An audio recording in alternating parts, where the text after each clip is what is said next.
Shikojeni pronësitë e këtyre kompanive kryesore sot kush i kanë. Ne marrim vesh sot që Banka e ka një kines, që është në hetim. Dhe pyetja është kur ndodhi që kompanitë shqiptare nga kompani perëndimore, kompanitë publike shqiptare, nga kompani perëndimore, krejt papritur drejtohen nga kompani që s'janë më, jo perëndimore, po që janë lindore, ndoshta edhe kompani jo miqësore. Kjo është e çuditshme. Nga lindje e largët fare. Ne marrim vesh sot që ka nisur dhe ka nisur operimi i një tjetër projekti i cili është pa aq i dyshim, që quhet Smart City. Një sekond. Pse po bëjmë këtë analizën? Po bëjmë analizën që këtu, se më po flasim për një skenar të ri, për një mekanizëm të ri që e vjedh shtetin, që e rrëgjon shtetin, që e nxjerr jashtë kontrollit, jo një shtet do si do, jo Serbinë për shembull, por Shqipërinë. Dhe ndryshimi i madh mes Shqipërisë dhe Serbisë dikush është që njëra është antare e NATO-s dhe tjetra është si më thënë vllai ose fëmia i vogël i Putinit në Ballkan. Sigurisht që Amerikanë mund mos kenë të njëjtën qasje, të njëjtën forcë për të kontrolluar Serbinë, por ama dëshirën dhe frikën dhe shqetësimin që kanë me atë që ndodh në Shqipëri, patjetër që e kanë. Dhe pyetja është si të bëjnë këtë mekanizëm.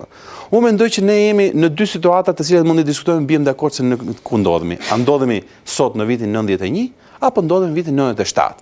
Në 91, siç e dim, shteti ra deri në atë pikë sa që ishte e pamundur që të vazhdohej më tej. Dhe çfarë ndodhi?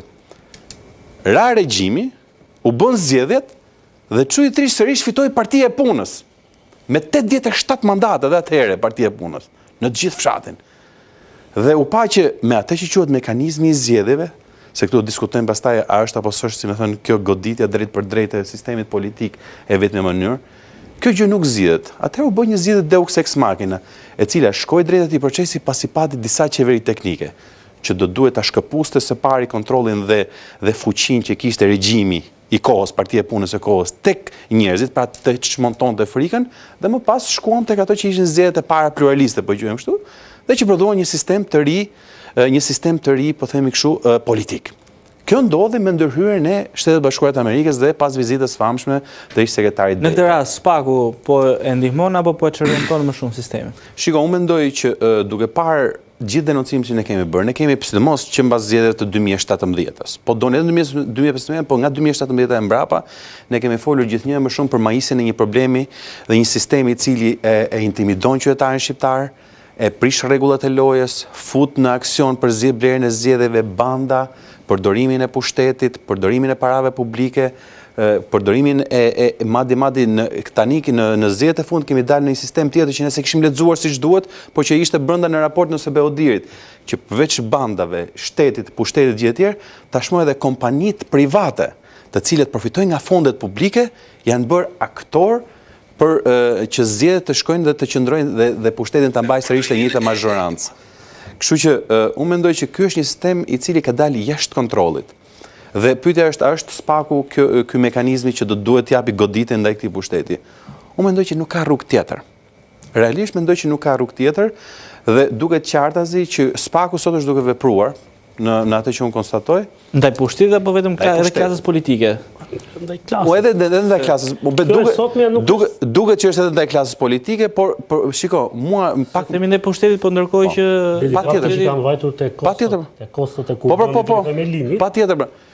Këtë po të them, nuk po them që është ndaj klasës politike, po për mua klasa politike unë ndaj. Ka një klasë politike e cila mundohet.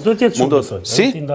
Si? Zgjedhja nuk duhet bëhet në këtë formë. Unë mendoj që kapim i heqim nuk. Po ka një gjë tjetër. Unë mendoj që kjo nuk është e qëndrueshme si zgjedhje. Po, unë mendoj që duhet bim dakord me gjitha me një gjë, që ne tani të bëjmë sikur këtu nuk ka banda që diktojnë zgjedhjet, ne nuk mund të themi. Që ne të bëjmë, mos kuptojmë që këtu 108 që janë organizata, banda ishin në pikërisht kartele, m'fal. Që këtu 108.000 njerëz të administratës, që po ti shumëzosh me 3, dalin fiksa sa ka Partia Socialiste sot vota, nuk votojnë nën presionin e bukës gojës, kjo nuk do mend të skalëm. Dhe kjo gjë sa vjen dhe majiset. Dhe pyetja është dhe si më çështja është, a do ta pranojmë neve një goditje ndoshta edhe jo shumë ortodokse për ta shkatruar këtë sistem i cili do duhet japi vendit një qeveri teknike dhe pas qeverisë teknike. Çfarë do thoni me këtë ndërhyrje ortodokse? Ndërhyrje as pak ortodokse është që, si më thon, teknikisht ajo që thot zoti Rama sot, që un kam 83 mandate. Pra kush janë këta që flasin për qeveri teknike? Ama rasti i përmbytjeve na tregoi neve që këtu shtet nuk ka. Këtu kemi shtet që i ka marrë qytetarëve shqiptarë nga 2013 deri sot paktën 100 miliard euro taksa, që kanë qenë buxhetet e shtetit, dhe sërish ne mbytemi shumë herë më keq se sa 97-ën. Ne përmbytemi ose vendet bllokohen edhe më keq se sa ç'bllokoheshin para 91-shit. Pra, ne shohim që shteti ka rënë. Ne shohim një kryeministre, zëvendës kryeministre, e cila del në ekran dhe është politikisht e vdekur dhe e pa